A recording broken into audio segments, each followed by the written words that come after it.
On prend nous maintenant la direction de la Haute-Loire pour y découvrir les autres châteaux de la Loire. On pense souvent, je suis sûr que vous connaissez, Chenonceau, Amboise, Chaumont, C'est toujours vers Chambord, chez vous, ça, hein. c'est vrai. Mais plus en amont du fleuve, eh bien, il y a d'autres châteaux du Moyen-Âge qui racontent une autre histoire.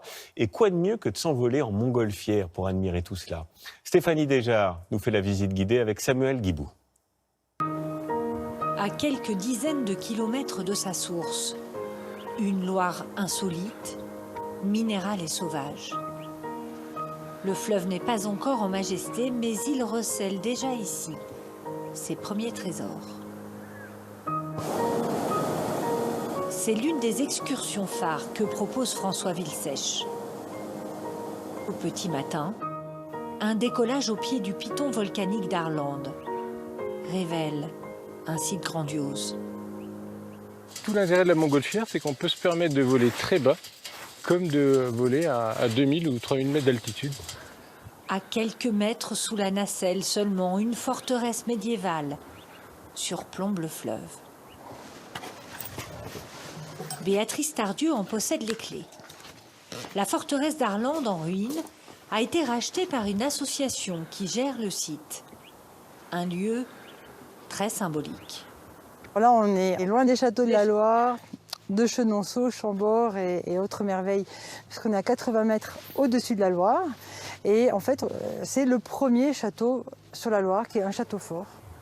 De ce tout premier château de la Loire, reste intacte cette tour de guet et une chapelle au sommet de l'éperon.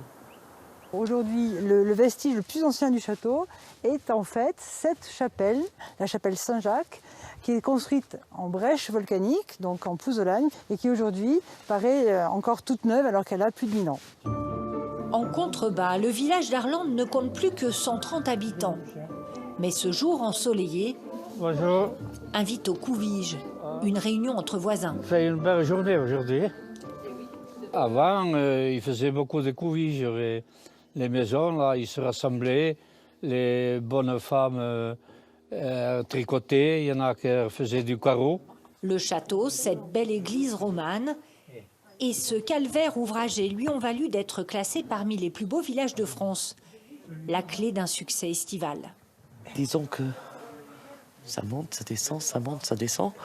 J'aime bien dire bonjour, j'aime bien discuter. Peu importe d'où sont les gens, au contraire, on discute d'ici, on discute de là. Poursuivant son chemin, la Loire creuse son lit sur ces terres volcaniques. Un tracé qui serpente jusqu'à de nouveaux châteaux, comme celui de Bouzols, si caractéristique avec sa façade Renaissance qui masque une forteresse du XIIe siècle. Depuis 150 ans, la famille propriétaire rebâtit ce château qui était tombé en ruine. Une rénovation initiée par Albert et Rose de Brive en 1876. Cette pièce n'avait pas de toit, elle était complètement abandonnée, les arbres poussaient dedans.